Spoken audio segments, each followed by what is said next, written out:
Hello everyone. Today we are going to study about conjunction and its kinds in detail, which will help us to avoid grammatical mistakes and also to form long and meaningful sentences. So let's start.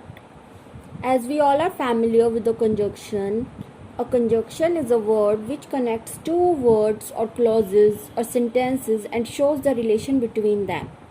Or we can say conjunctions are the secret of grammar through which we can extend our lines and sentences. Example: Dinesh saw a dog on the road. He decided to keep it as a pet. Dinesh brought the dog home.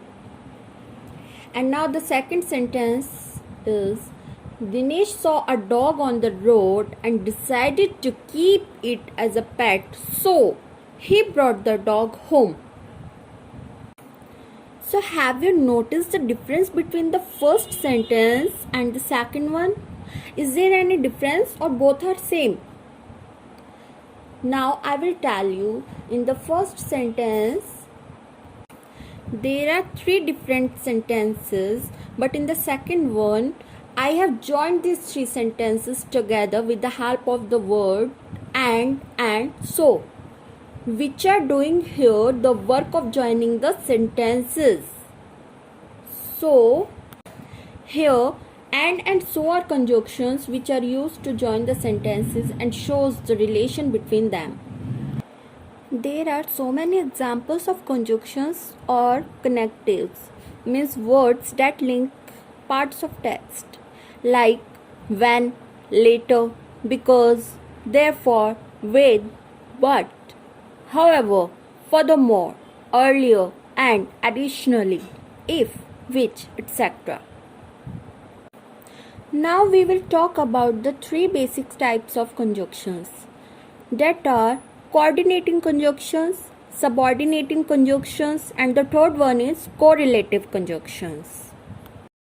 Now I will tell you one secret by which we can easily learn coordinating conjunction, and the way is fanboys.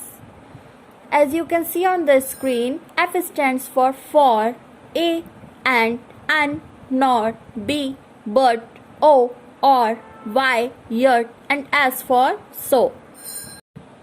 Coordinate conjunctions. Coordinate conjunctions are normally used to join noun with another noun, an adjective with another adjective, and an adverb with another adverb, etc. The most common ones are and, but, and, or. Now, correlative conjunctions. Correlative conjunctions are used in pairs to join alternatives or equal elements. The most common pairs are either or, neither nor, and not only but also. Now, third one is, we will talk about the third type of conjunction, that is subordinate conjunctions. Subordinate conjunctions are used to join subordinate clauses to main clauses.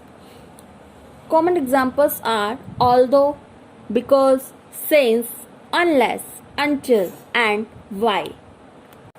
If we will talk more about the subordinating conjunctions, then a subordinating conjunction is a word that connects an independent clause to a dependent clause. An independent clause can stand alone as a sentence. These clauses cannot stand by themselves and their meaning is dependent on the other independent clause. They are not complete sentences. Example: after, once, since, they, and that, etc.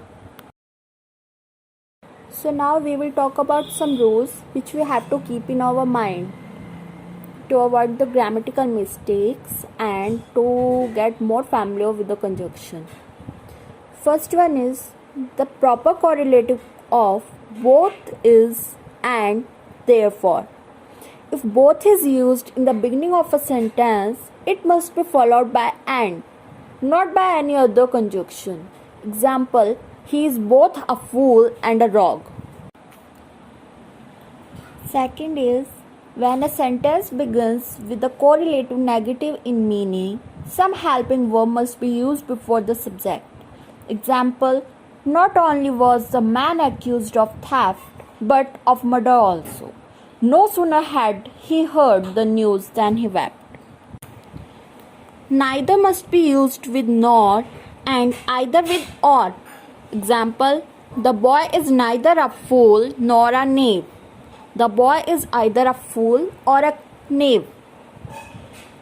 Fourth rule is both is positive in meaning and as such it must not be used in a negative sentence.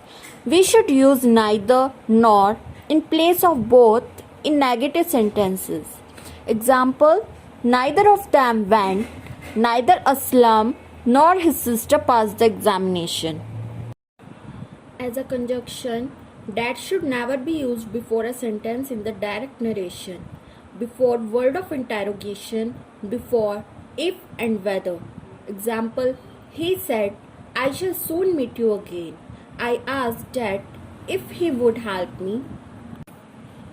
That is used after hope and fear, but not after doubt.